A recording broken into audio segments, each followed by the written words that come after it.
नमस्कार विद्यार्थी मित्रांनो, primary scholarship education career and motivation या यूट्यूब चॅनलमध्ये तुमचे सर्वांचे स्वागत. तुम्ही जर या चॅनलवर नवीन असाल तर कृपया चॅनलला सबस्क्राईब करा, लाईक करा आणि शेअर करा.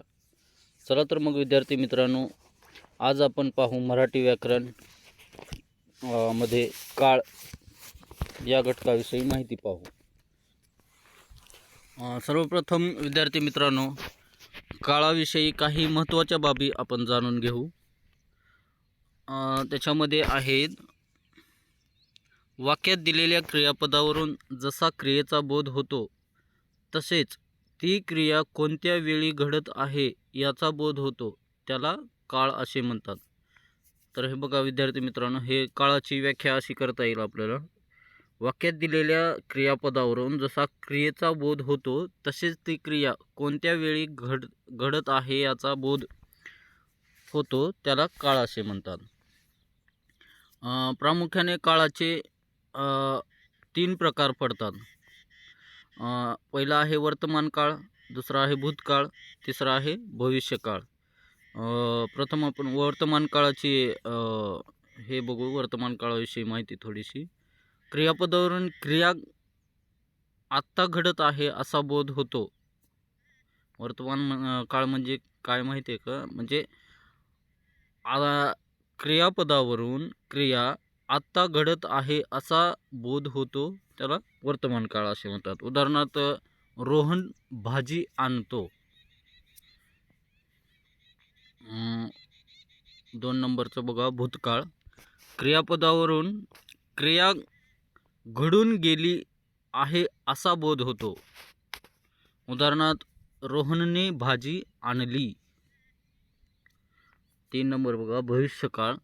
क्रियापदावरून पुढे क्रिया घडणार आहे असा बोध होतो. उदाहरणार्थ, रोहन भाजी आणेल. तर काळाविषयी वर्तमान काळ, भूतकाळ आणि भविष्यकाळ याच्याविषयी काही आपण नमुना प्रश्न पाहू विद्यार्थी मित्रांनो. याच्यामध्ये प्रश्न क्रमांक 1 ते 4 साठी खालील वाक्याचे काळ ओळखायचे आहेत. तर प्रश्न क्रमांक 1 पहा. वा, काय छान गाणे म्हटलेस तू. याच्यामध्ये कोणता काळ होईल मग हे स्पष्टीकरण बघा. गाणे म्हणण्याची क्रिया पूर्ण झाली हे म्हटलेस यावरून समजते, बरोबर आहे. त्यामुळं हा काळ कोणता होईल? भूतकाळ होईल विद्यार्थी मित्रांनो. याच्यामध्ये प्रश्न क्रमांक 2 पहा. सुवर्णा आता जाईल. तर याच्यामध्ये बघा, सुवर्णा आता जाईल, तर याच्यामध्ये कोणता काळ येईल मग? वर्तमान काळ येणार नाही, भूतकाळ पण येणार नाही आणि साधा काळ पण येणार नाही. हा जो येईल तो भविष्यकाळ. स्पष्टीकरण बघा याच्याविषयी.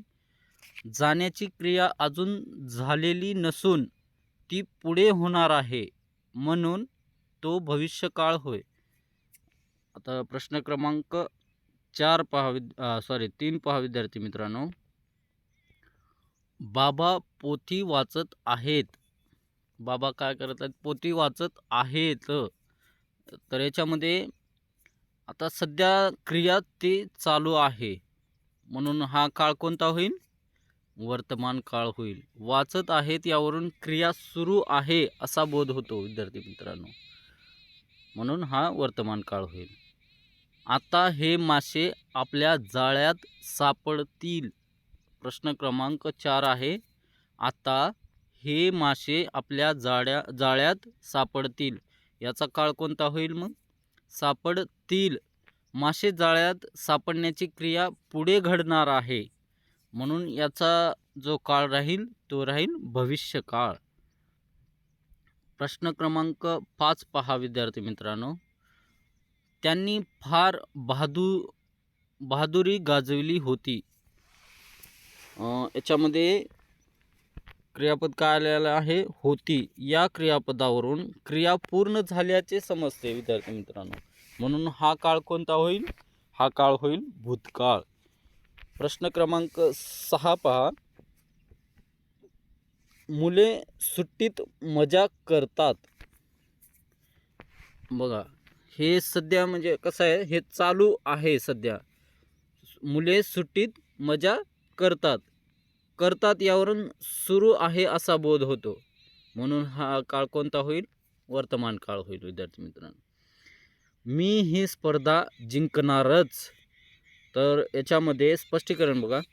जिंकणारच यावरून असे समजते की जिंकण्याची क्रिया पुढे घडणार आहे. तर याचं उत्तर काय येईल मग? पुढे घडणार आहे म्हणजे भविष्यकाळ, म्हणजे भविष्यात ती स्पर्धा जिंकणार आहे. प्रश्न क्रमांक 8 पहा. मला खूप मजा वाटायची. आता मजा वाटणे ही क्रिया पूर्ण झालेली आहे, हे वाटायची या क्रियापदावरून समजते. बरोबर आहे का? म्हणून याचा काळ कोणता होईल? भूतकाळ होईल विद्यार्थी मित्रांनो. डोंगर पार करून जावे लागे. प्रश्न क्रमांक 9 पहा काय आहे ते. डोंगर पार करून जावे लागे. तर याचं स्पष्टीकरण पहा.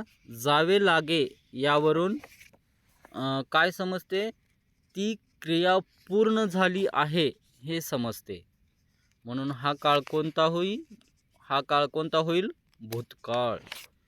याच्यामध्ये प्रश्न क्रमांक 10 पहा विद्यार्थी मित्रांनो. लहान मुलात अपार श्रद्धा असते. कोणतेही लहान मुलामध्ये अपार श्रद्धा असते. मग ते कोणाविषयी असू शकते. भावाविषयी, बहिणीविषयी समजा, किंवा त्याच्या गुरुविषयी, आईवडिलाविषयी. त्याच्यामध्ये अपार श्रद्धा असते. मग याचं स्पष्टीकरण काय होईल? असते या क्रियापदावरून सुरू असल्याचा बोध होतो. बरोबर आहे का नाही? त्याच्यामुळं हा जो काळ होईल तो होईल वर्तमान काळ. प्रश्न क्रमांक 11 पहा विद्यार्थी मित्रांनो. याच्यामध्ये खालीलपैकी भूतकाळी वाक्य कोणतं आहे ते ओळखायचं आहे. प्रश्न क्रमांक आपला 11वा राहिलेला आहे. खालीलपैकी भविष्यकाळी वाक्य कोणते हे ओळखायचं आहे. तर याच्यामध्ये दिलेले आहेत बघा. 1 नंबरचा पर्याय आहे मी शिष्यवृत्ती मिळवणारच. 2 नंबरचा पर्याय आहे मला शिष्यवृत्ती मिळते. 3 नंबरचा पर्याय आहे मला शिष्यवृत्ती मिळत आहे. आणि 4 नंबरचा पर्याय आहे मला शिष्यवृत्ती मिळाली. तर याच्यामध्ये भविष्यकाळ ओळखायचं आहे. म्हणून 1 नंबरचं जे ऑप्शन आहे ते योग्य राहील. म्हणजे मी शिष्यवृत्ती मिळवणारच, म्हणजे वाक्य क्रमांक 1 मधील मिळवणारच या क्रियापदावरून क्रिया पुढे घडणार आहे असा बोध होतो. त्यामुळं 1 नंबरचं वाक्य योग्य राहील भविष्यकाळासाठी. आणि 2 नंबरचा पर्याय आहे ते मला शिष्यवृत्ती मिळते म्हणजे सध्या ती क्रिया चालू आहे म्हणून वर्तमान काळ. आणि 3 नंबरचं जे वाक्य आहे मला शिष्यवृत्ती मिळत आहे, हे पण सध्या चालूच आहे म्हणजे वर्तमान काळ. आणि 4 नंबरचं जे आहे मला शिष्यवृत्ती मिळाली म्हणजे मिळाली त्याला शिष्यवृत्ती, म्हणून घडून गेलेली क्रिया आहे ती, म्हणून ते होईल भूतकाळ. याच्यामध्ये खालीलपैकी प्रश्न क्रमांक 12वा. खालीलपैकी भूतकाळी वाक्य कोणते हे ओळखायचं आहे. वाक्य क्रमांक 1 पहा. किती छान आहे हे फूल. किती छान आहे हे फूल. याच्यामध्ये आपल्याला काय ओळखायचं आहे? भूतकाळ ओळखायचं आहे. तर त्यानंतर दुसरं वाक्य काय दिलेलं आहे पहा. किती सुंदर होता तो मोर. तर मग याच्यामध्ये पर्याय क्रमांक 2 जे आहे होता आला का नाही, म्हणजे घडून गेलेली क्रिया याच्यामध्ये दाखवते या वाक्यामध्ये. 3 नंबरचं वाक्य पहा. त्याचे कष्ट कमी होणार नाहीत का. आणि पर्याय क्रमांक 4 आहे काय सुरेल गातो तो. तर याच्यामध्ये होता या क्रियापदावरून असे समजते की क्रिया पूर्ण झालेली आहे, म्हणून भूतकाळी वाक्य कोणतं होईल? किती सुंदर होता तो मोर. प्रश्न क्रमांक 13 ते 14 साठी दिलेल्या क्रियापदाचा काळ ओळखायचा आहे विद्यार्थी मित्रांनो. प्रश्न क्रमांक 13 आहे करतील. करतील क्रियापदावरून क्रिया अद्याप सुरू झालेली नाही हे कळते, त्यामुळं हा काळ कोणता होईल? भविष्यकाळ होईल. प्रश्न क्रमांक 14 पहा. पळून गेला. पळून गेला, पळून जाण्याची क्रिया पूर्ण झाली आहे हे लक्षात येते, त्यामुळं हा काळ कोणता होईल? भूतकाळ होईल. थॉमसने निरनिराळे प्रयोग केले. या वाक्यातील क्रियापदाचा काळ कोणता आहे ते ओळखायचं आहे. तर बघा, थॉमसने निरनिराळे प्रयोग केले म्हणजे ती होऊन गेलेली क्रिया आहे, त्यामुळं प्रयोग करण्याची क्रिया पूर्ण झाली आहे हे केले या क्रियापदावरून समजते, म्हणून याचं जे काळ राहील तो आहे भूतकाळ. त्यामध्ये काही आपण सराव प्रश्नसंच पाहूया. प्रश्न क्रमांक 1 आहे, त्यामध्ये रचना वकील आहे, तर याचा काळ कोणता होईल? याचा रचना वकील आहे, सध्या आहे ती वकील, त्यामुळं याचा काळ काय होईल? वर्तमान काळ होईल. भूतकाळ, साधा काळ, भविष्यकाळ नाही होणार, वर्तमान काळ होईल. प्रश्न क्रमांक 2 पहा. आपण सगळे नाटकाला जाऊ. आपण सगळे नाटकाला जाऊ म्हणजे जाण्याची क्रिया नंतर आहे, त्यामुळं भविष्यकाळ, या वाक्याचा काळ जो होईल तो भविष्यकाळ होईल. त्यानंतर प्रश्न क्रमांक 3 पहा. मी गावाला गेले होते. याच्यामध्ये क्रियापद काय आहे? होते. मग त्यावरून काय कळतं? क्रिया घडून गेलेली आहे असं हे वाक्य सांगतं, त्यामुळं याचा काळ होईल तो भूतकाळ होईल. वा, तू छान भाषण करशील. प्रश्न क्रमांक 4 आहे, त्याचं काळ काय होईल मग? भविष्यकाळ. करशील या क्रियापदावरून काय लक्षात येतं आपल्याला? की हा पुढे घडणारी क्रिया आहे ही, त्यामुळं भविष्यकाळ हे योग्य या वाक्याचा काळ राहील. प्रश्न क्रमांक 5 पहा. शिवानी पुस्तक वाचत आहे. शिवानी पुस्तक वाचत आहे, तर यामध्ये सध्या ती क्रिया चालू आहे या क्रियापदावरून ते लक्षात येते, त्यामुळं हा काळ कोणता होईल? हा काळ होईल वर्तमान काळ. प्रश्न क्रमांक 6 पहा. खालीलपैकी कोणत्या वाक्याचे क्रियापद वर्तमान काळी आहे हे ओळखायचं आहे. वाक्य क्रमांक 1 आहे, वर्तमान काळ ओळखायचा आहे. मी भात खाल्ला. वाक्य क्रमांक 2 आहे, मी पुस्तक वाचेन. आणि 3 नंबरचं वाक्य आहे, मी पेपर वाचला होता. मी गोष्ट वाचते. याच्यावरून काय ओळखायचं आहे? वर्तमान काळी वाक्य ओळखायचं आहे विद्यार्थी मित्रांनो. त्याच्यामुळं खाल्ला या क्रियापदावरून काय लक्षात येते? मी भात खाल्ला, तर होऊन गेलेली क्रिया आहे ही. आणि मी पुस्तक वाचेन या वाक्यातील क्रियापदावरून, वाचेन या क्रियापदावरून काय लक्षात येते? की तो पुस्तक भविष्यामध्ये वाचणार आहे, म्हणून हा भविष्यकाळ होईल. त्यानंतर 3 नंबरचं वाक्य जे आहे, मी पेपर वाचला होता या क्रियापदावरून काय लक्षात येते? की भूतकाळात ती घडून गेलेली क्रिया आहे, त्यामुळं पर्याय क्रमांक 4 जो आहे तो वर्तमान काळी आहे. मी गोष्ट वाचते म्हणजे सध्या ती क्रिया चालू आहे विद्यार्थी मित्रांनो. प्रश्न क्रमांक 7 पहा. खालीलपैकी भविष्यकाळी क्रियापद कोणते? तर भविष्यकाळी क्रियापदासाठी बघा कोणते आहे ते. पर्याय क्रमांक 1 आहे केला म्हणजे हा तर नाही होणार, म्हणजे केला म्हणजे केलेली गोष्ट आहे ती, म्हणजे भूतकाळ. आणि म्हणेल म्हणजे हे भविष्यकाळी क्रियापद आहे. त्यानंतर आहे हे वर्तमान काळी. सॉरी 2 नंबरचं जे आहे म्हणेल म्हणजे हे भविष्यकाळी आहे. त्यानंतर आहे 3 नंबरचं हे सध्या चालू म्हणजे वर्तमान काळामध्ये आहे क्रियापद. त्यानंतर 4 जे आहे मारले, तर याचं योग्य उत्तर राहील भविष्यकाळी क्रियापद म्हणेल. प्रश्न क्रमांक 8 पहा. सोनल कॉलेजमध्ये डॅश डॅश वर्तमान काळी क्रियापद वापरावे.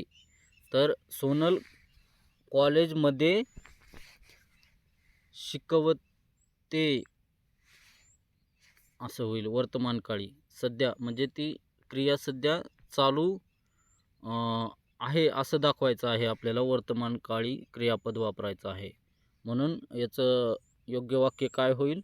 सोनल कॉलेजमध्ये शिकवते हे होईल. शिकवले नाही होणार, शिकविल नाही होणार, शिकवत होती पण नाही होणार. तर वर्तमान काळीसाठी शिकवते हे योग्य क्रियापद आहे.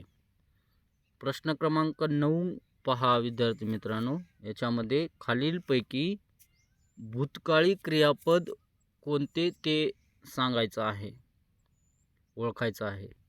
याच्यामध्ये भूतकाळी 1 नंबरचा पर्याय जातो, 2 नंबरचा जा, 3 नंबरचा जाईल आणि 4 नंबरचा गेला.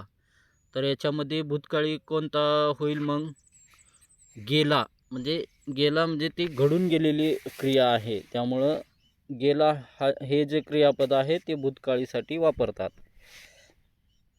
त्यानंतर प्रश्न क्रमांक 10वा पहा. रुपाली खूप हुशार आहे या वाक्याचे भूतकाळी वाक्य निवडायचं आहे विद्यार्थी मित्रांनो. याच्यामध्ये पहा पर्याय 1 दिलेला आहे, रुपाली खूप हुशार होईल, हे नाही.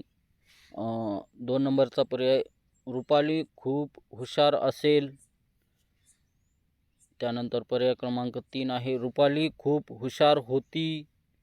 आणि 4 नंबरचा आहे रुपाली खूप हुशार होणार. तर याच्यामध्ये योग्य भूतकाळी वाक्य जे आहे ते आहे 3 नंबरचं. त्यामध्ये रुपाली खूप हुशार होती. त्यानंतर 11 नंबरचा प्रश्न पहा. यंदा शेतात खूप पीक आले या वाक्याचे भविष्यकाळी वाक्य निवडायचं आहे आपल्याला विद्यार्थी मित्रांनो. याच्यानंतर याच्यामध्ये पर्याय क्रमांक 1 आहे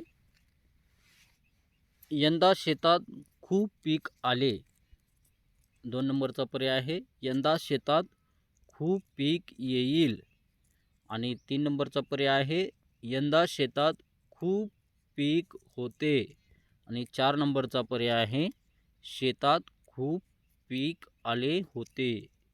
तर याच्यामध्ये भविष्यकाळी जे होईल ते आहे पर्याय क्रमांक 2 नंबरचं, यंदा शेतात खूप पीक येईल. प्रश्न क्रमांक 12 पहा. मी काल लंगडी खेळलो. वर्तमान काळ करायचा आहे या वाक्याचा आपल्याला. तर याच्यामध्ये पर्याय क्रमांक 1 आहे मी उद्या लंगडी खेळेन. वर्तमान काळ करायचा आहे. खेळेन म्हणजे हे भविष्यकाळी होईल. त्यानंतर पर्याय क्रमांक 2 आहे बघा, मी आज लंगडी खेळतो. याच्यामध्ये हे खेळतो म्हणजे वर्तमान काळात सध्या ती चालू आहे. मी काल लंगडी खेळतो. काल हे वाक्य भूतकाळी आहे, म्हणजे काल ते खेळलेलं दाखवते. त्यानंतर पर्याय क्रमांक 4 मध्ये मी आज लंगडी खेळलो, हे पण भूतकाळामधील आहे. तर याचं योग्य जे वर्तमान काळ आहे तो आहे मी आज लंगडी खेळतो. आणि प्रश्न क्रमांक 13 पहा विद्यार्थी मित्रांनो. सानियाने बाबांना पत्र डॅश डॅश. तर याच्यामध्ये योग्य क्रियापद निवडायचं आहे आपल्याला. तर याच्यामध्ये योग्य जे क्रियापद होईल ते होईल सानियाने बाबांना पत्र लिहिले. पर्याय क्रमांक 1 जे आहे ते योग्य क्रियापद राहील. लिहिते, लिहिल, लिहित होती हे नाही येणार. त्याच्यामुळं लिहिले हे योग्य क्रियापद राहील. प्रश्न क्रमांक 14 पहा. शब्दाच्या कोणत्या जातीवरून काळ ओळखतात? हे महत्त्वाचा प्रश्न आहे. तर विद्यार्थी मित्रांनो, शब्दाच्या कोणत्या जातीवरून काळ ओळखतात? तर याचं जे योग्य उत्तर आहे, नामावरून पण नाही ओळखत, सर्वनामावरून पण ओळखत नसतात आणि विशेष नावावरून पण ओळखत नसतात. ते ओळखतात फक्त क्रियापदावरून. तर याचं योग्य उत्तर राहील क्रियापद. प्रश्न क्रमांक 15 पहा. खालीलपैकी काळाचा प्रकार नसलेला पर्याय ओळखायचा आहे. तर काळाचा प्रकार नसलेला, आपण आत्ता पाहिल्याप्रमाणे काळाचे प्रामुख्याने किती प्रकार आहेत? 3 प्रकार आहेत. त्यामध्ये वर्तमान काळ, भूतकाळ आणि भविष्यकाळ. साधा काळ हा पर्याय याच्यामध्ये अयोग्य आहे. म्हणून खालील काळाचा प्रकार नसलेला पर्याय जो आहे तो आहे 2 नंबरचा साधा काळ.